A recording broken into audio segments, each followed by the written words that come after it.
Welcome, everybody. Good morning, good afternoon, good evening, wherever you are. I hope you are doing well. And I would like to formally welcome you all the first collaborative online event by Family for Every Child and ECPAT International.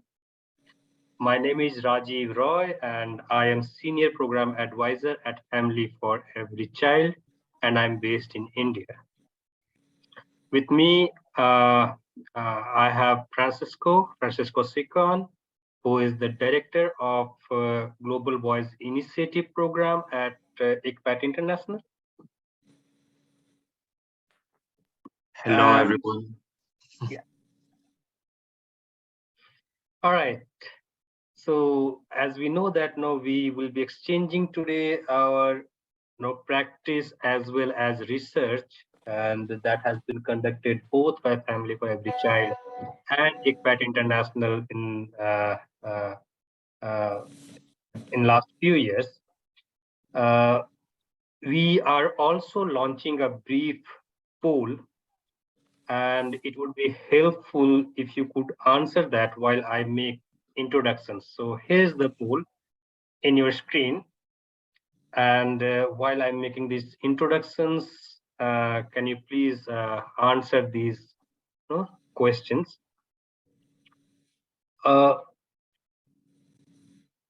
We are using Zoom today, and Jessica and Stefa is with us online and using Family for Every Child's account. In case you have any problems using the technology, you can reach out to them.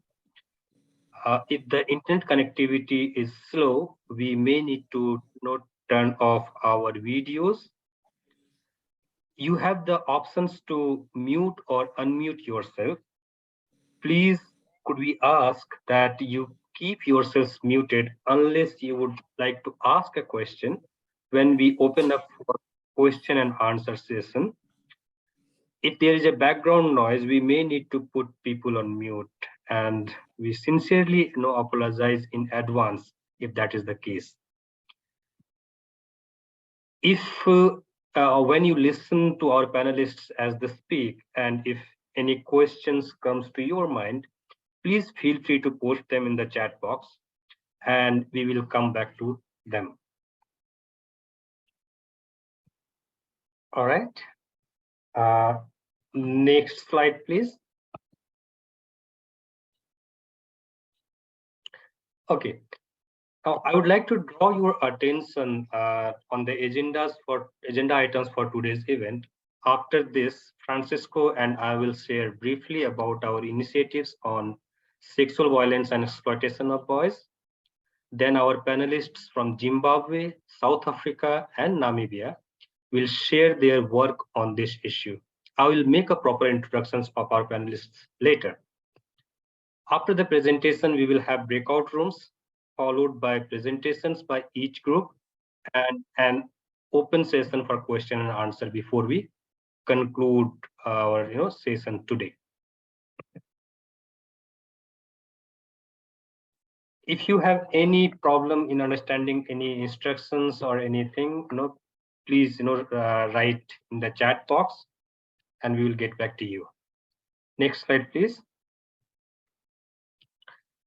So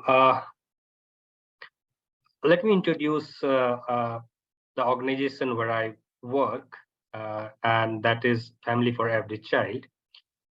Family for Every Child is an alliance of currently 46 civil society organizations in 38 countries. It's a member-led alliance, and most of our board members in the organization is from our memberships only. We have goals around preventing family separations, strengthening families, ensuring high quality alternative care when needed, and protecting child outside of any care. Our members have a rich understanding of the situation for children and families in local contexts, as well as potential solutions.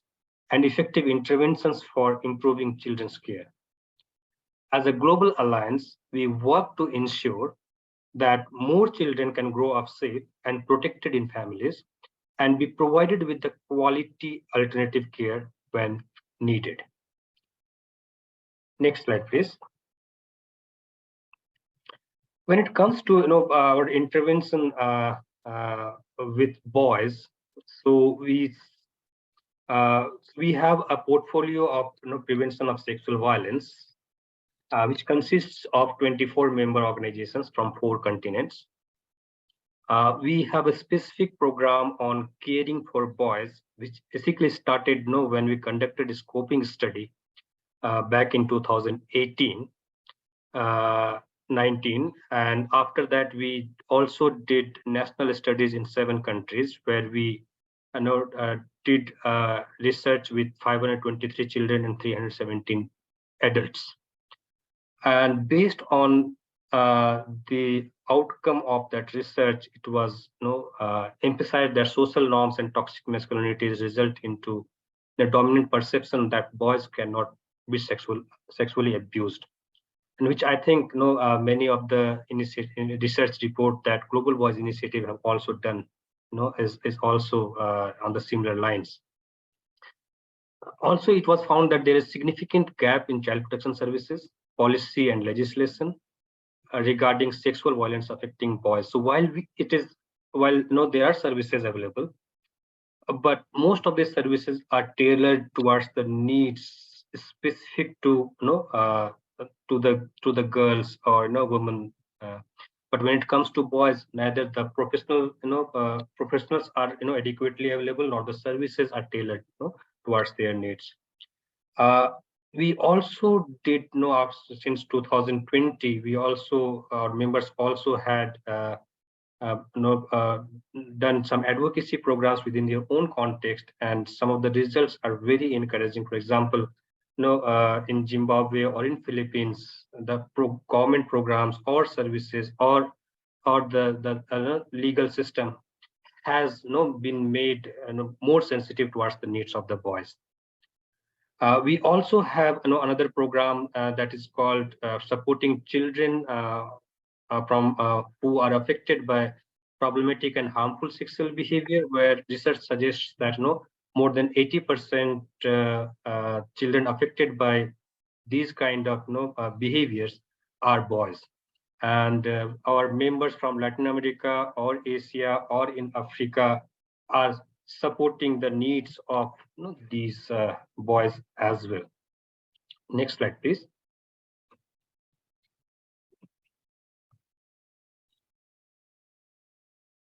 Now I would like to invite Francisco to say a few words about ECPAT International and their Global Boys Initiative. Thank you, Rajiv, and thank you, colleagues from Family for Every Child and everyone for being here. I'm honestly very excited to be able to do this first collaboration between Family for Every Child and ECPAT International on the question of sexual violence and exploitation of boys. It was very much needed, I think, and I think it's just going to strengthen our voice as a community moving forward. Just briefly, my name is Francesco Ceccone. I'm the head of the Global Boys Initiative at ECPAT International, and I just wanted to quickly introduce what is ECPAT International, what we're doing in the Global Boys Initiative, and then leave the floor to my friends and colleagues. ECPAT International is a network organization focused on ending all forms of sexual exploitation of children. We've been doing that for over 30 years now, pushing systemic social changes, but also policy and law changes to end sexual exploitation of all children in all of their forms. Our secretariat is based in Bangkok, where we coordinate research, advocacy, and programming on the different issues of sexual exploitation, but our members are based almost everywhere in the world. Next slide, please. Yes, as you can see, we're a network-based organization with 124 members in more than 100 countries, basically. Our members are very diverse in terms of size and and focus and programming, but we all work on the questions of sexual exploitation of children. Next slide, please. And then just briefly to talk about my specific area of work, which is the Global Voice Initiative, and also one of the reasons why we're here today. Very similarly to what Rajiv has said, we also realized that we were lacking information, data, and action around boys when it comes to questions of sexual abuse and exploitation. So we really took the time to conduct research. We did research in 10 countries and also a global literature review to understand the extent of the problem, to understand what are the main challenges when we talk about these questions affecting boys, and also why is it so difficult to talk about it, basically, and why there is no action that has been taken so far. And after the research phase, we really wanted to focus on shifting from research to action. And I feel like this webinar goes in this direction as well, in the sense that we really wanted to start talking about solutions and practice around how to work with boys who are at risk of sexual abuse and exploitation, but also boy survivors in different countries and different regions. So the way we're doing this at ECPAT is that we're documenting practices in providing care and support services to boys.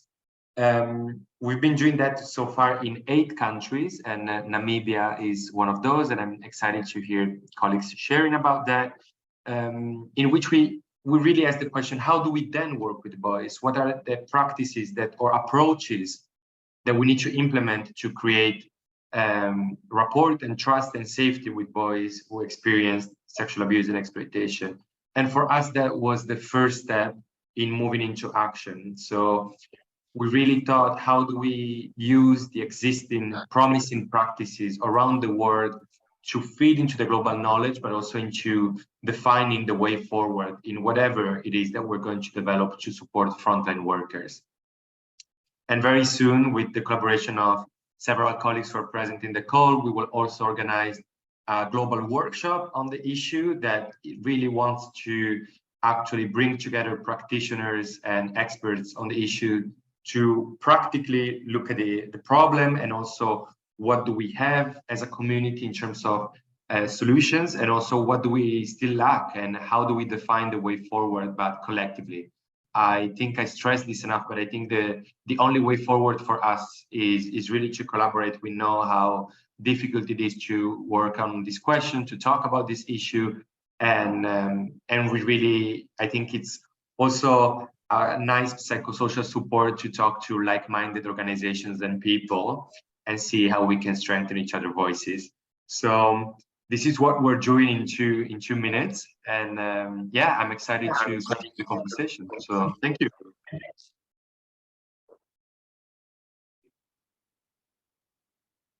Yeah.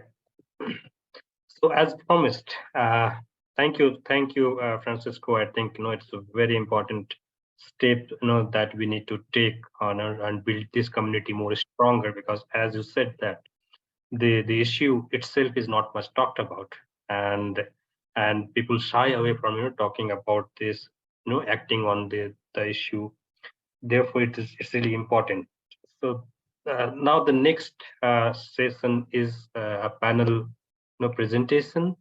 So with us we have today Blessing Mutama, who is a director of an organization in Zimbabwe, FOST.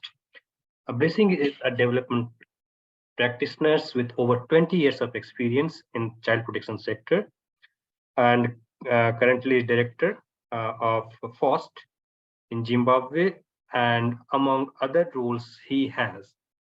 He is also one of the board member and trustee of Family for Every Child.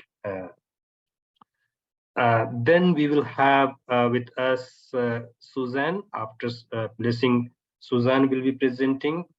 And Suzanne is based in South Africa for past 22 years, and where she has gained experience in program design and implementation, organizational and capacity building, research, and M&E. More recently, she has developed a particular interest in advocacy and policy development within the children's sector.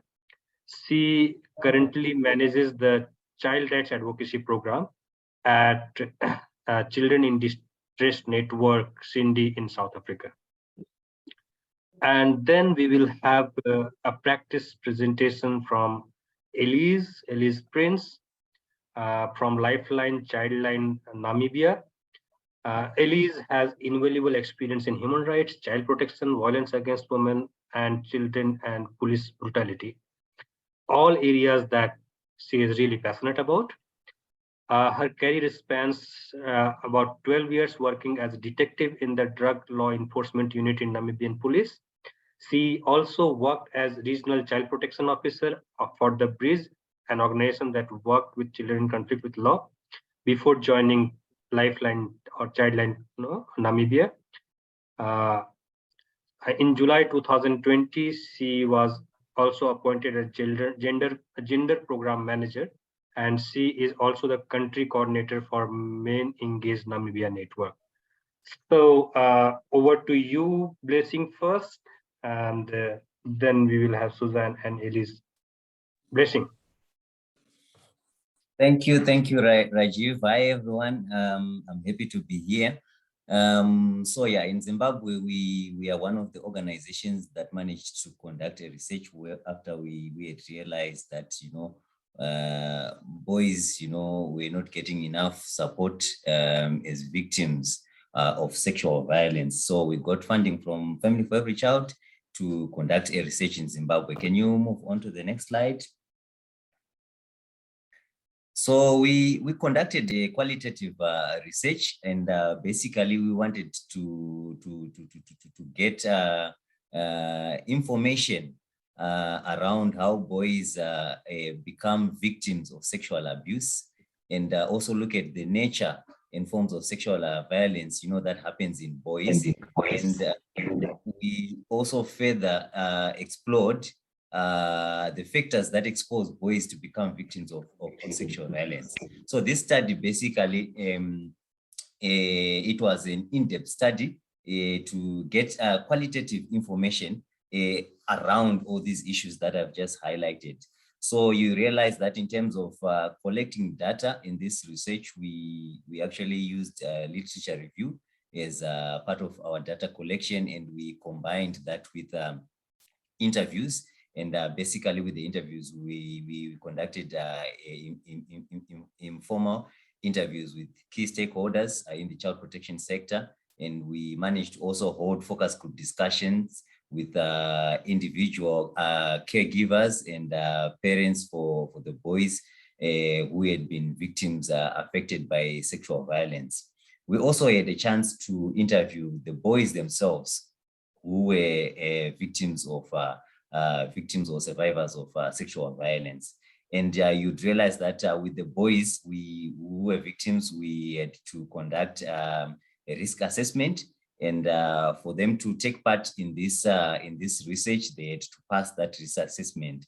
And we made sure that they had professional counseling before and after the sexual violence had actually occurred in their lives. Next slide, please. Then in terms of the key conclusions that we gathered from the research, we realized that sexual violence in terms of its presence in Zimbabwe, it's something that is really happening in Zimbabwe.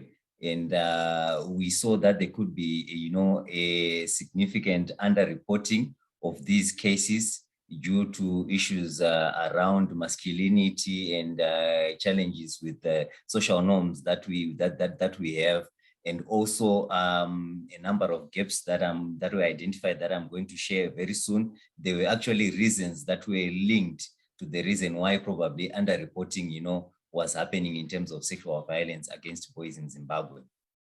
Then we also noted, gaps within our legal framework where we realized that we do have a legal framework in Zimbabwe, but the legal framework mostly supports, the girl child. For instance, when a boy child is sexually violated, in Zimbabwe, we call that assault.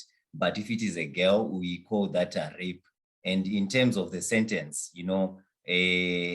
someone is given, much stiffer sentences or penalties when they have committed rape as compared to someone who has committed assault. So this is an area where we've realized that there are gaps there where we need to align the laws that we have in the country so that, they address, a child as a child. Be it a boy, be it a girl, we should take those as all children.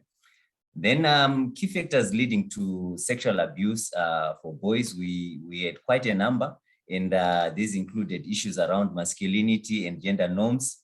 Also issues to do with poverty came out, particularly with the boys in the streets. This was quite rife. And in terms of rituals, with issues around rituals where some people would want to engage into rituals and, they were told that, they had to sleep with a boy. So rituals also came in, and we had non-reporting of cases leading to perpetrators, escalating justice, and also issues around increase in the likelihood of repeated offenses, against boys. Then we also had impacts, as conclusions, impacts of sexual abuse. They also came out in our research, and just like in the case of the girl child, we realized that sexual violence against boys has several impacts on the boy child and their immediate families.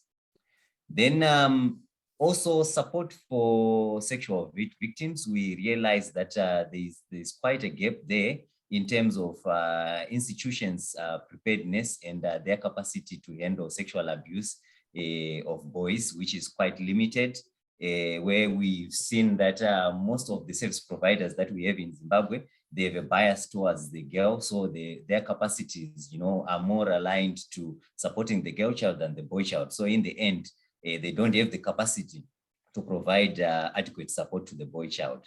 Then in terms of the perpetrators for sexual violence, this is cut across, just like, with the girls. We realized that we had older women and men who are either known or unknown to the boy, and also caregivers who are actually taking care of the boys.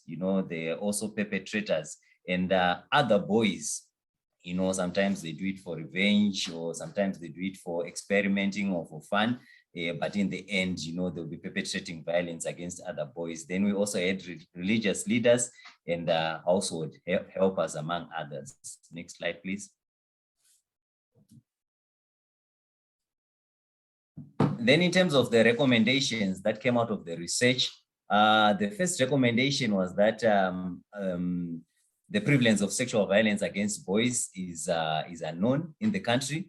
And this research gave us an in-depth understanding that it's happening. That's a first step, but we definitely need to conduct a population-based research so that we are able to see the magnitude of sexual violence against boys in Zimbabwe.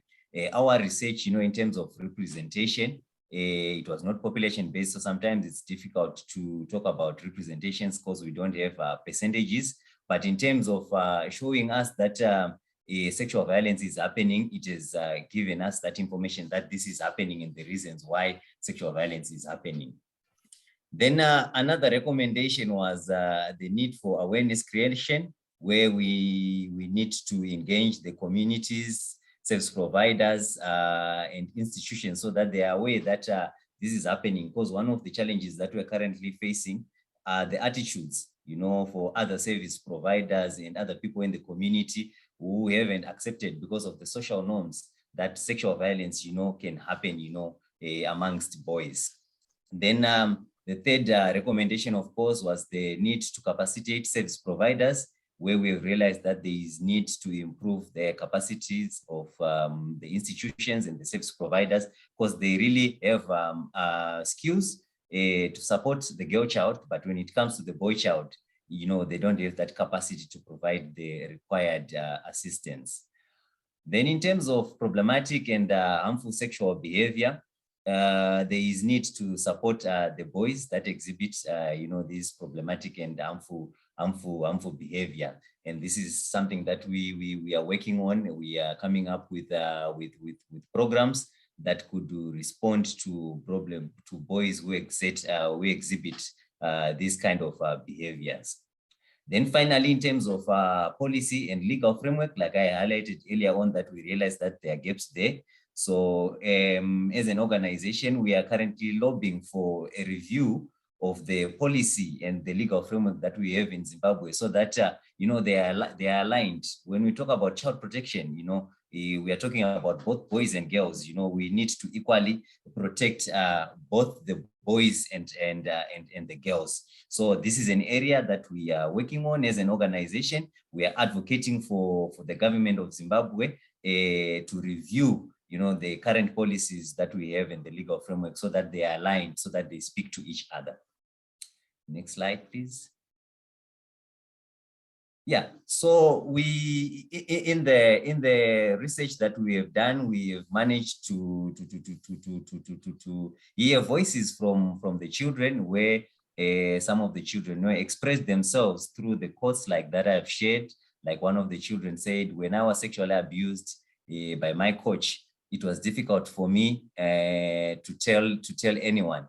How could I face people and tell them that I have been made a woman by another man? It is so humiliating to be made a woman. So you see, people, they don't believe that, boys can be sexually violated. Then another one said, when you know that your mother or sisters have got nothing to eat at home, you accept to do things that you are ashamed of because you want money. So issues of poverty, they begin to kick in there. Yeah, so yeah, maybe just to conclude, sexual violence in Zimbabwe, we managed to establish that it does exist, and there are a lot of gaps and work that we need to do. Otherwise, thank you very much. I will end there.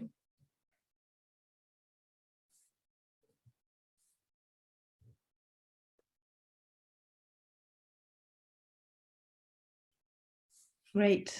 Good morning, everybody. It's a pleasure to be here with you all. My name is Suzanne. I am from the Children in Distress Network based in Pietermaritzburg and South Africa. And I'm going to pick up a little bit sort of from where Blessing left off. We also carried out the same qualitative research. And so we have now begun to do some program work following on from our research. So hopefully I can show you how we've moved from the research now to actually doing some practice-based work. Next slide, please, Jess.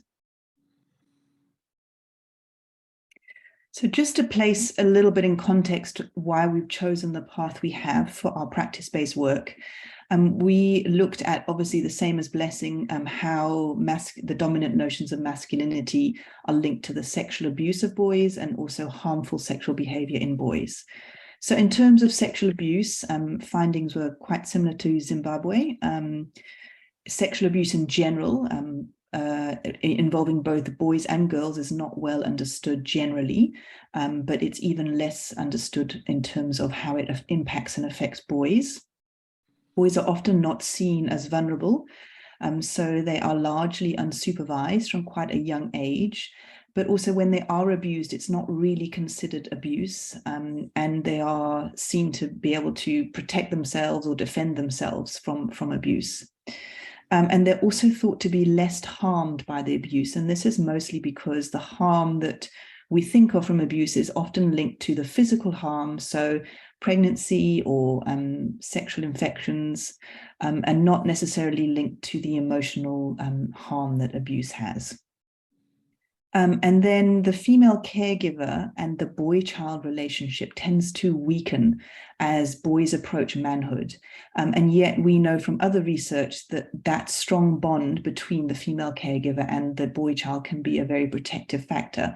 But because of notions of masculinity, and when boys reach a certain age, they're considered to be men, and therefore the people that should be impacting most in their lives should be, according to culture and notions of masculinity, men.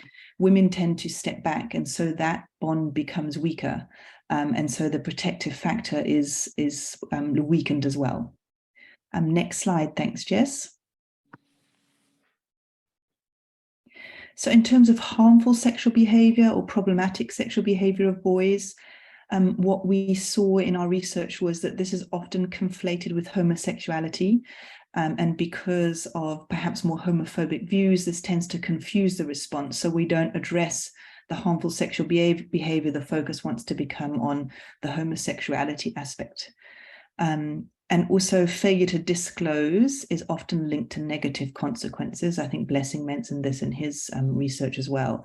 And this can include then boys going on to engage in harmful sexual behavior, although this is not always the case. It can be a risk factor in boys then engaging in harmful sexual behavior, as well as other forms of violence moving forward. Boys tend to externalize their response to trauma, and this can often then be in a behavioral response. Sexual prowess is required as a proof of manhood, and there were several boys in the research that talked to us about how they had felt forced into certain sexual activities because of peer pressure in particular from their peers. And then for boys who do engage in harmful sexual behavior, there is actually very little support, and particularly around psychosocial support and prevention programs and psychological responses. And where there is support, these often tend to focus on corrective behaviors. So it's not really addressing the root cause of the behavior. So that just provides a little bit of context from some of the findings from our research. And Jess, if you can just switch to the next slide. So what have we done to address this in practice? Well, we started thinking there are quite a number of organizations in South Africa providing specific services to boys. We do have legislation that has specific programs for boys who engage in harmful sexual behavior. But what we saw as a big gap is that at community level, but also within the social services workforce, very little is understood about the specific vulnerabilities of boys. We know a lot about girls, but we don't know much about the specific vulnerabilities of boys to sexual violence. And in particular, how social norms around masculinity can increase this vulnerability. So, typical expressions like boys don't cry or they can take care of themselves. I think in all the research we've done, we've seen that those can be harmful to the way we respond to boys in our practice. So we have developed two different levels of training programs. One is a community awareness program, which targets parents and caregivers. We have a big network of creche organizations within Cindy, so also people who work within creches. And we basically we raise awareness. We use a body mapping process to really bring the boy child into the room and talk about how do we see them. What are our views of boy children? And then we share with them some of the views that the boy children shared with us in the research. And we talk about how boys see themselves and what support they would be asking for. And we have a discussion around that. And we ask people to go away and think, how could they change the way they respond to boys to be more supportive? And then we've developed an accredited training for the social services workforce. It's a CPD accredited, which means continual professional development. And that just is similar to the community awareness training, but it expands more. So we really focus on understanding how sometimes our biases and sometimes our social norms in terms of how we view masculinity can affect the way that we respond to boys in our practice. We look at some of the barriers that were raised during our research. Again, we look at what the boys told us about their lived experiences, and we look at some of the descriptions that other participants, so girls and men and women that participated in the research, shared with us about how they view boys. And we talk a little bit about how this makes boys vulnerable and how we can then adapt our practice to improve our response to boys. And next slide, thanks, Jess. This just explains a little bit about the exercises we use. I mentioned we use body mapping and the lived experiences of boys in the community awareness workshops. And in the CPD accredited training, we use evocation exercises, information sharing and interpretation, small group reflections, skills development through goal setting for practice. And all of these are intended to improve responsiveness to the needs of boys. And the last slide, thanks, Jess. And then in terms of what we're considering for future practice work, we are looking at developing a training manual on normal, problematic, and harmful sexual behavior in boys for parents and caregivers, as well as one for practitioners. We're also looking at developing community awareness workshops on the different aspects of sexual abuse. So very little was known, for example, about grooming or non-contact sexual abuse or online sexual abuse. Generally, sexual abuse was related to penetration. And so we wanted to raise more awareness around other forms of sexual abuse that people can be aware of at community level. And we want to build understanding amongst parents and caregivers of the emotional harm of abuse, not just the physical harm. So that's the end of my presentation. I look forward to receiving questions at the end, and thank you for allowing me this opportunity to share with you some of our work. Thank you, Suzanne.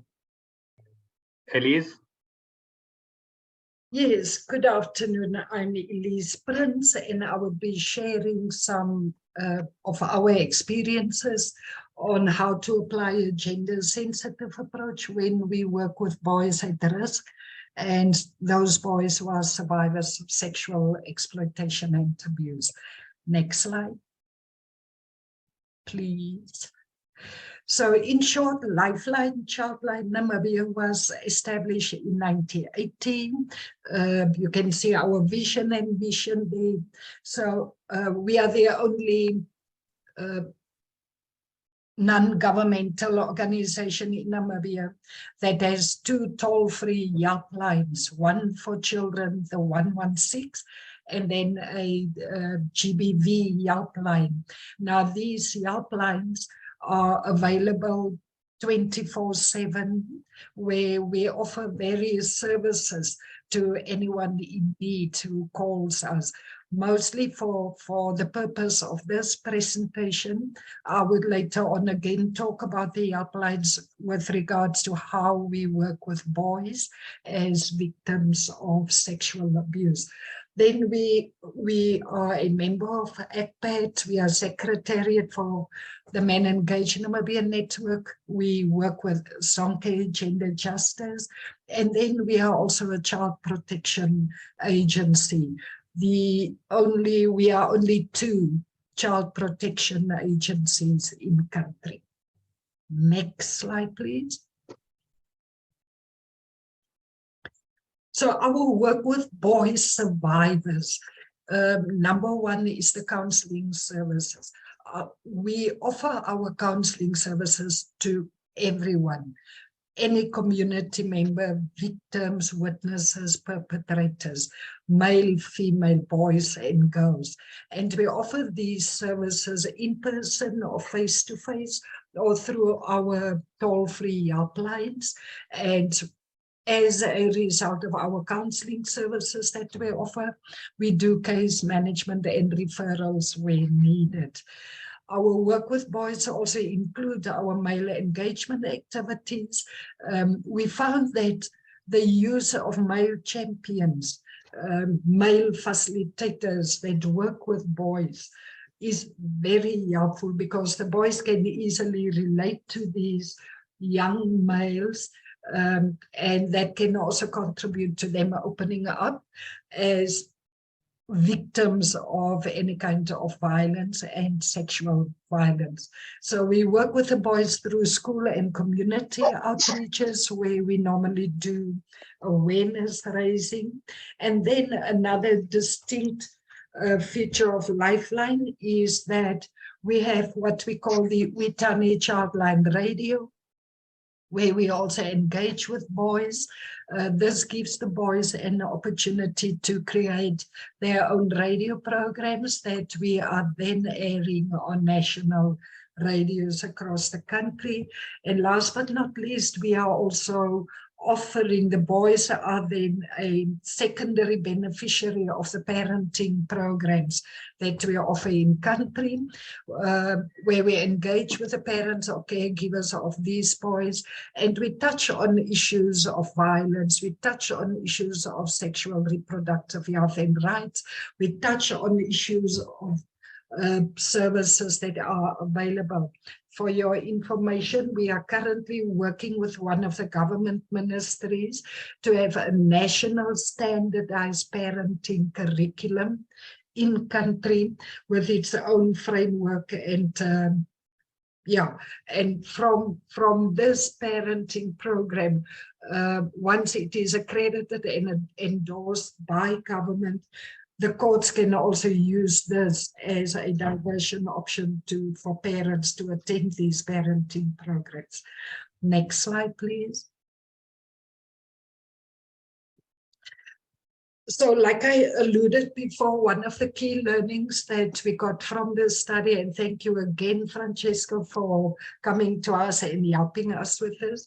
If the facilitator is a young man, this helps the boys in joining these sessions and participate in the group activities, and the retention rate is also very high. Now, the activities with boys, we can be as creative as possible. We know that most boys like sport, or they like talking about specific issues in their communities. And we also found that boys, when they are in a group setting, they are most likely to open. And that can also be attributed to the male patriarchy and the gender norms in societies, where men need to speak with and like men to be able to be accepted. We found that boys are really only sharing their problems when they feel comfortable enough, and that includes the disclosure of possible sexual violation. So it's very important for us that the male champion, the male facilitator, should establish this relationship of trust with the boys right from the beginning. As an organization, we make sure we capacitate, we monitor, we mentor our own staff so that their own internal biases on gender and sexuality does not influence their work with the boys. Then we also say that it is very important that we should ask these boys, we should not make our own interpretation of their understanding of their experiences. We should ask their interpretation of facts, behaviors, information that we are sharing. Because if we do not include them in those discussions, we would not be able to make a meaningful contribution or provide them with quality services. Now, in terms of sustainability, it's important for us to have the available option of continuing the therapeutic process through either group or peer-to-peer support sessions with these boys. During the study and the interviews that Francesco did, I think he had the discussions with young men and boys who were participants of previous engagements, and they really kind of recommended this as a way forward for us to continue our work with men and boys, particularly boys. Next slide, please. Oh, am I done? Yes, I'm done. Thank you, colleagues, for listening. Over to you. Thank you, Alice, Suzanne, and Blessing, for your wonderful presentation, and congratulations. The kind of work that you are doing in your own context, it really requires courage to talk about this, let alone work on this. So really wonderful to hear from all of you. Now, can I request Francisco to talk about the next? Yes, thank you. And thank you, Suzanne, Blessing, and Elise. It was inspiring to hear all of this, and I'm really glad we did this. And thank you for all the reactions in the chat box as well. I think it's great to see this interest. So just for the group discussions, we just thought that since we talked a lot about the findings of the research and some of the learnings that colleagues gathered, but also we discussed about the way forward, or we heard from the colleagues about their programs, their activities, whether current or planned. We thought that it was going to be interesting to divide in groups and 4 breakout rooms, and each group to focus on one specific question that you can see here. We will also copy them in the chat box so you can have them available. But it's really to discuss practice and way forward and really bring this exchange and cross-learning moment for everyone. So as you can see, we thought about 4 main questions, and each group is going to have to answer to one specific question. The first one would be, what are the key learnings that you are also seeing in your context of work, in your specific and respective countries? So we heard from colleagues what are the kind of observations they made, whether from research or from practice. So we would also love and encourage you to share the same, and we will take due note of that. And then the second one would be, as a community, we talked about the importance of doing this work together and strengthen our voice together. What do you think? What are the main gaps that we think are there in working for boys, in services for boys, in supporting boys? What are the priorities that we need to focus on? The third question would be, what practices do you have in your context to support boys, whether at risk or boy survivors of sexual abuse and exploitation? And which are the ones that you see are quite promising? Like, which are the ones that you see are working best? In your context, at least. I think it would be very interesting for everyone to hear and learn from you on this. And then the third one would be, do you have a legal framework in your respective countries to address the question of sexual violence against boys? We know that the gender bias of not seeing boys as vulnerable to sexual violence and exploitation sometimes is reflected in laws and policies. So we also want to hear from you about this. And if you do have laws and policies on addressing sexual violence against boys, how effective do you think they are in your country, or what are the gaps you're seeing? So just in a nutshell, these are the third questions. We will copy them in the chat box as well. But I think, yeah, just use this as an opportunity to share as much as you can right now. And I think everyone is eager to learn from you. And yeah, I'll let my colleagues Jess and Estefa guide you through the breakout rooms. Thank you. All right. Yeah. So can we request the groups to share their discussions in brief, maybe 3 minutes at the max, because we are kind of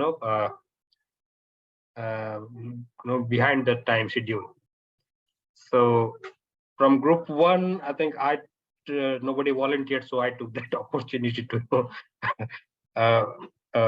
present it back to the main group. So we had an interesting discussion, and for example, everybody echoed that whatever information that has been shared previously, all applies to them. Like no services for boys. The boys are criminalized and prisoned.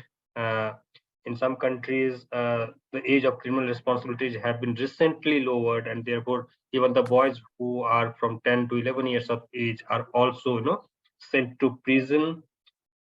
Mostly the boys are seen as perpetrator, and they are not treated as victims. The social norms related to homosexuality are also very challenging to for boys to actually come out from their closets and share their experiences. From Ethiopia also, I think a research on disrupting harm was shared, which was done on online sexual abuse, and the findings indicates that it's a really big threat for the country, as it has very high exposure, especially amongst boys. But more research needs to be done on this. And from UNICEF Tanzania also they said that it's been very useful information that has been shared so far, and they would like to learn more about the work that has been done, so that they can inform their work that they are trying to do in the form of conducting a research on sexual violence against boys in their country. So that's it from group 1. Group 2. Anyone from group 2, if you can share your discussions here. Rajiv, which group was I in? I didn't take note of the number of the group. It was group 2. Which question that you answered?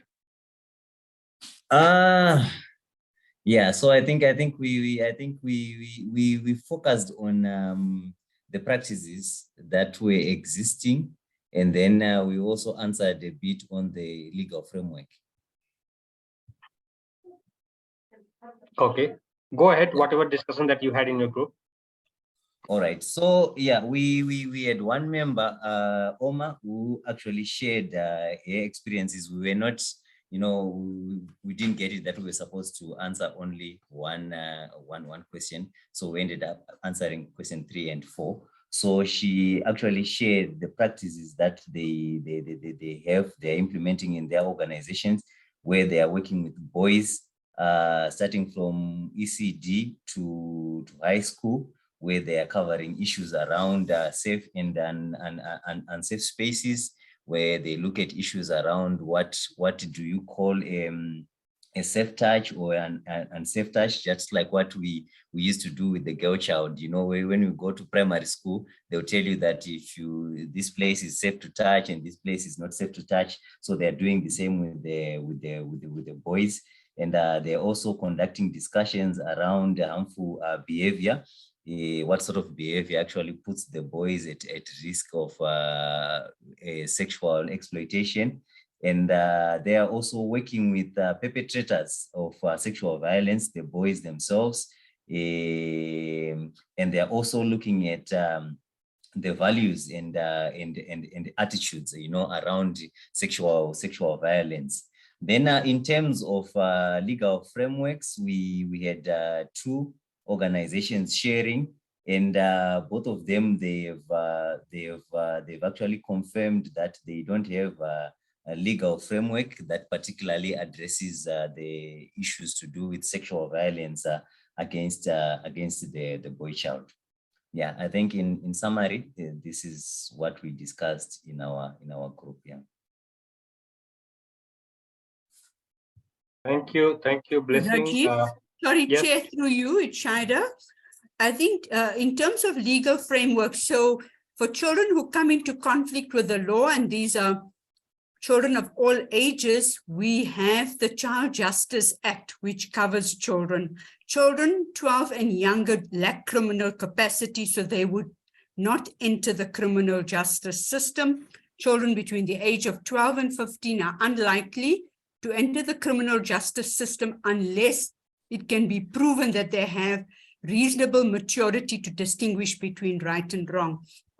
And then the overriding piece of legislation is the Children's Act of 2008, which looks at the best interests of the child, which supersedes any other legislation pertaining to children. And then there's the Sexual Offences Act as well, the Sexual Offences Related Amendment Act, which addresses specifically sexual offenses.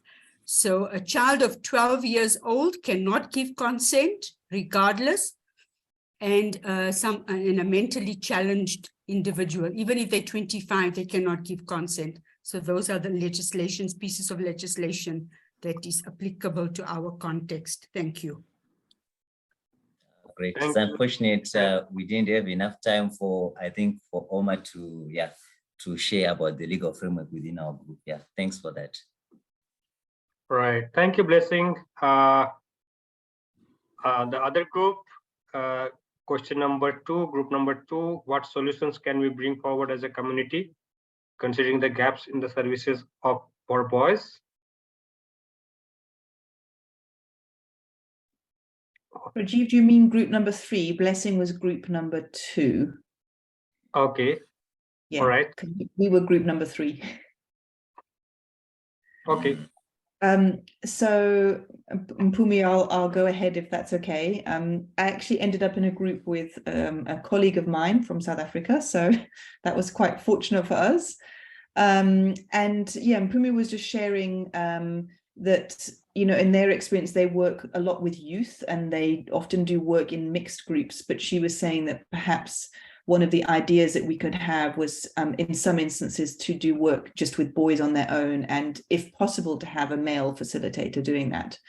And I know that that has come up in other work that we've talked about. I know, for example, our partner in the research, Childline, has run a series of sort of talk circles with just boys this year, this last year, 2022, sorry, I'm catching up with my years.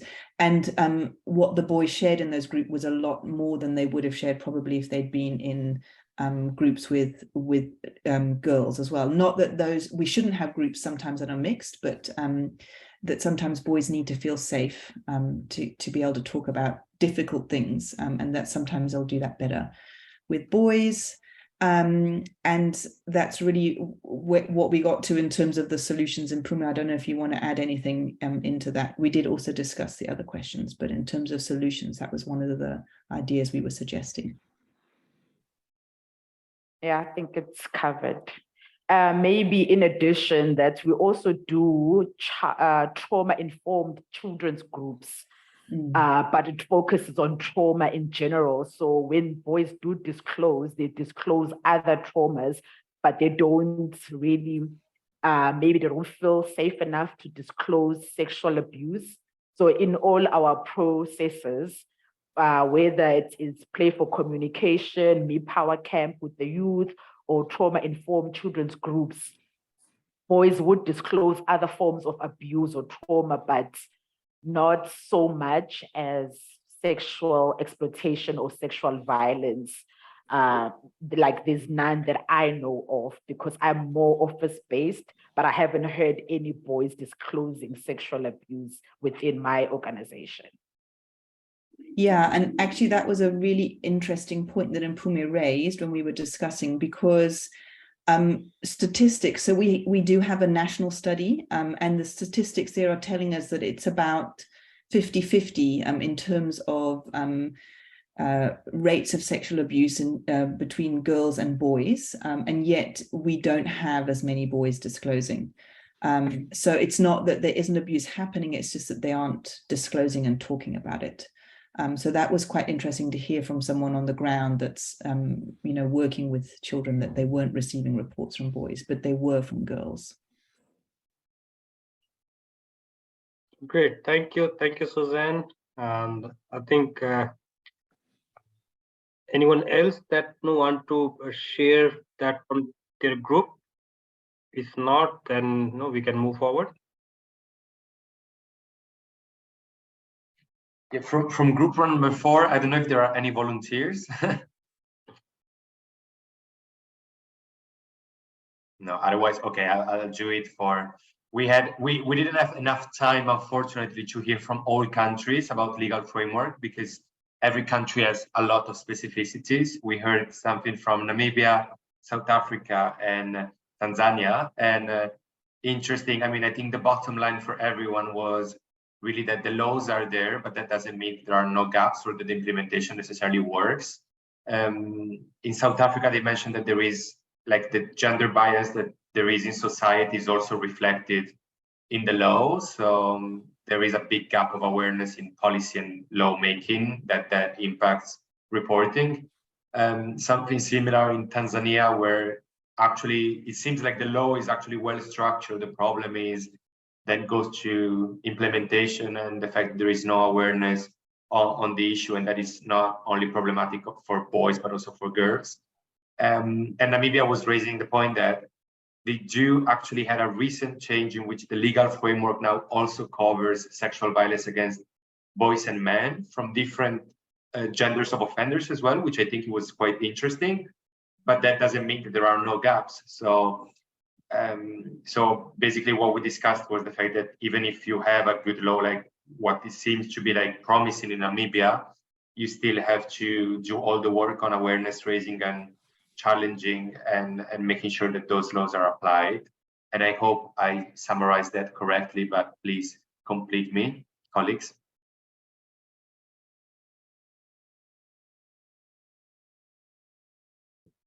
No, I think from the that you've captured what we discussed perfectly. Thank you for that, Francesca. All right, then thank you so much, the participants who actually shared their views, and it's very important for us also to learn from what's happening on the ground, so that we can inform our practices, our programs, and our members as well. It's very much educational to us, very much. So thank you so much. And next slide, please. Now, we have some open session, and if you have any questions for our panelists who presented their research, I know that some of you have already kind of requested for the research reports, and already I can see in the chat box some collaborations opportunities have also opened up. So it's great to see the engagement that is happening in the chat box. But apart from that, if there is any question that you would like to ask to our panelists, the floor is open to all of you.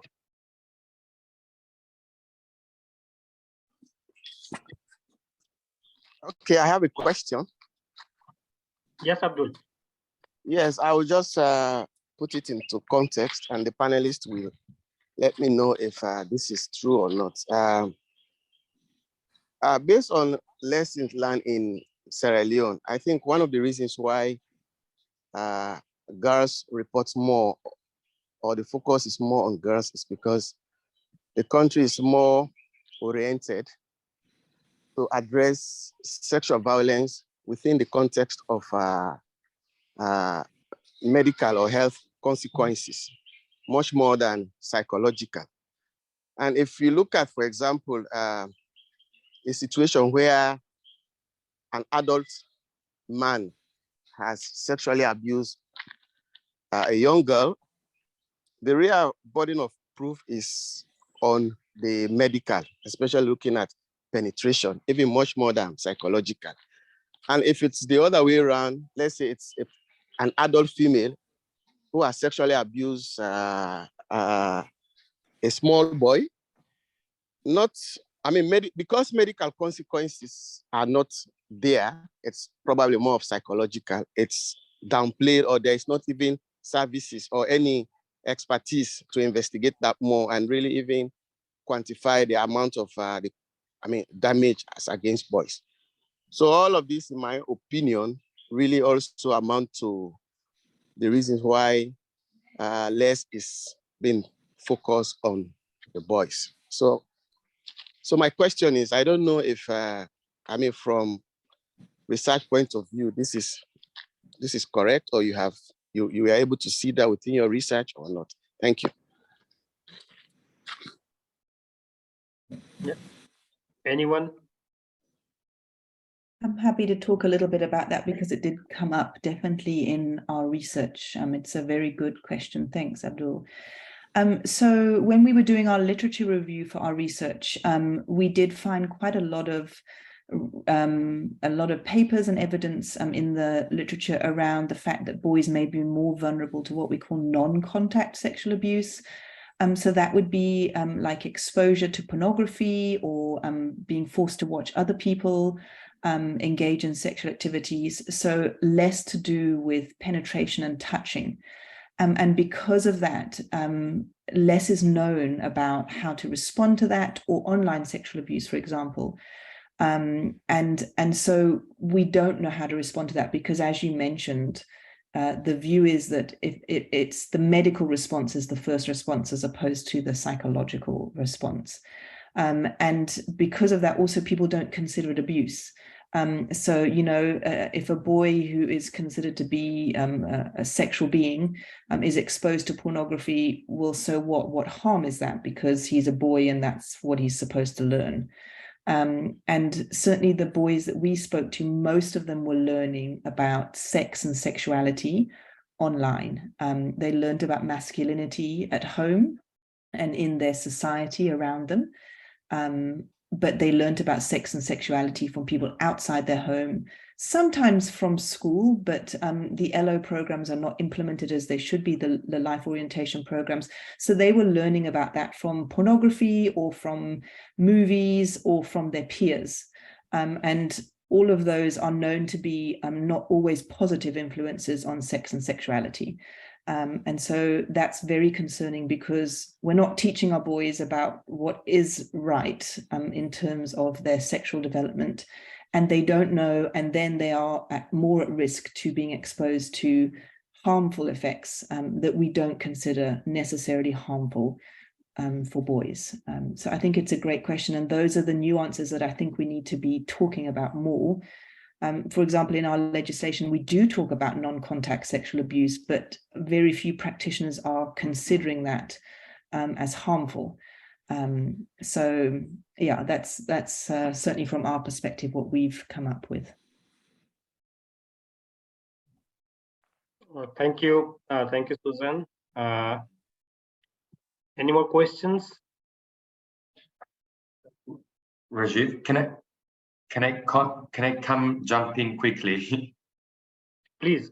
Yeah, just to complement on what Suzanne said about contact and non-contact, even when contact happens, so when there is a case of rape, for me, what was very interesting, and I speak under the control of Elise, but while I was working with Lifeline Childline in Namibia, was that actually what colleagues shared, and also some men and boys that I talked to, was that because the focus is so much on pregnancy and avoiding pregnancy, some boys explore their sexuality with other boys because they were not concerned about getting other boys pregnant. So it's actually kind of, it really shocked me as an information, because like they actually, you know, found there's a consequence of some awareness raising activities that we as a sector, we conducted without thinking about the unwanted effect perhaps. So I think this is also, this was very interesting for me.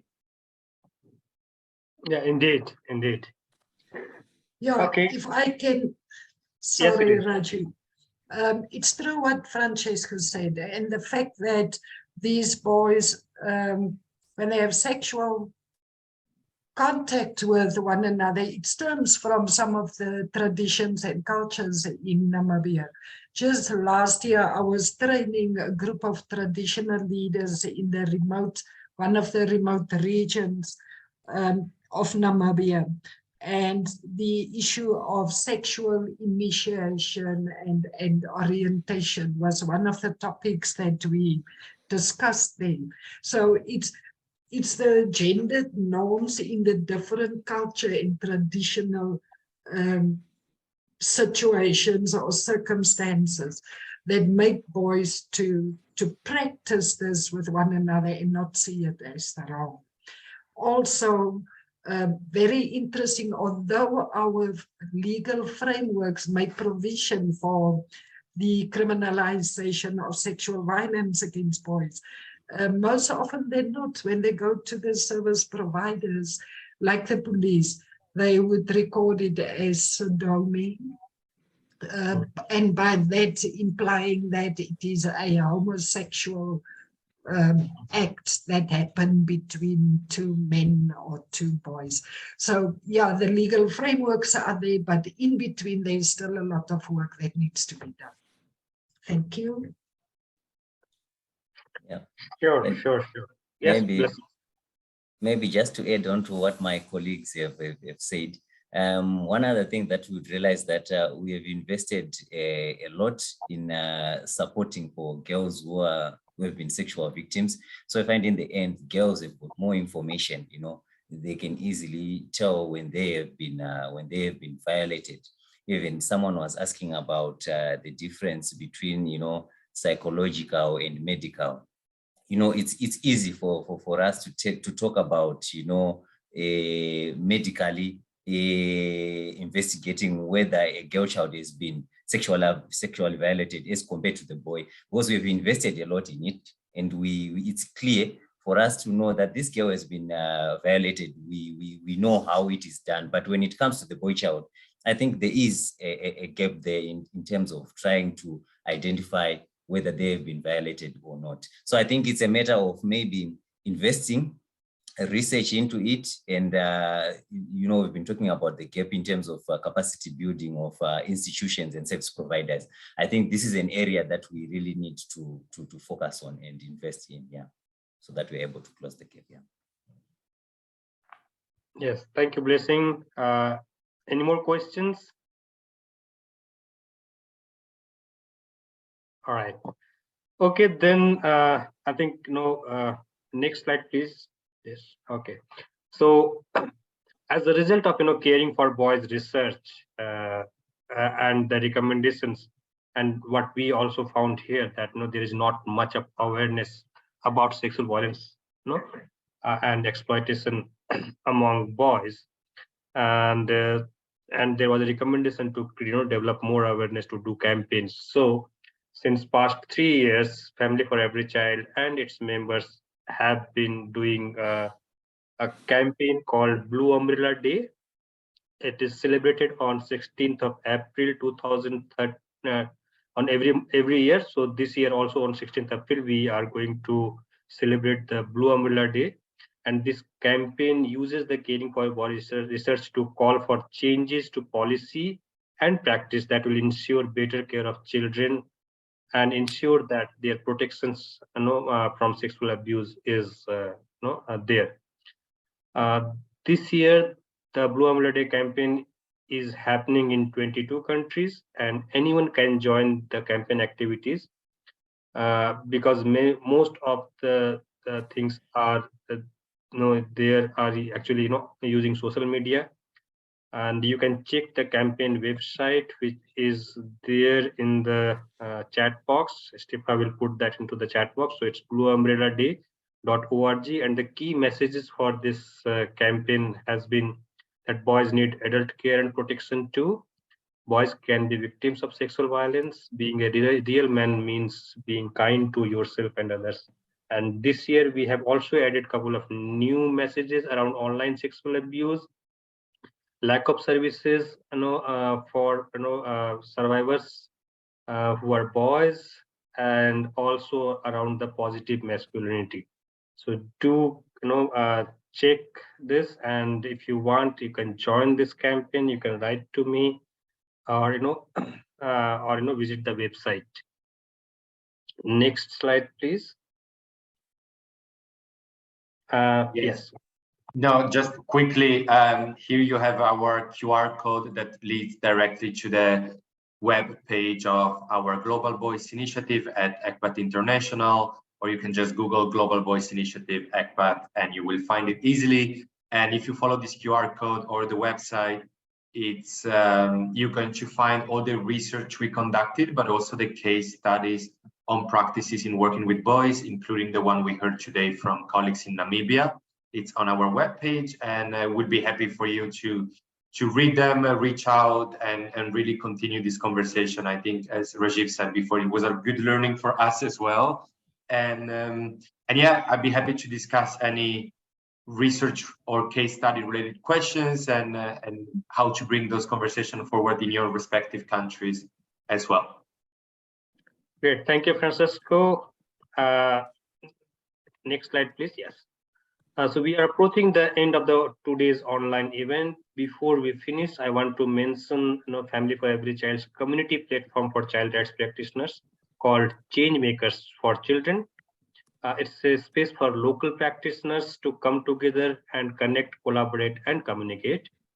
Also to learn from each other about what's working on the ground, as well as to participate in discussions, solve problems, participate in advocacy initiatives, and engage with and influence the wider sector. If you haven't already enrolled into it, we will really welcome you to become an active participants of this digital platform. in this topic and many others that are discussed frequently. So do visit this platform, and you will get a number of resources, including the resource on sexual violence against boys as well. Next slide, please. All right, thank you. But before you go, I would like to sincerely thank all of you, and please share your views through this closing poll, that how this webinar or online space was effective for you, and whether we should be doing this more often or not. So please share your views in this, and let us know that if anything else that we need to do here.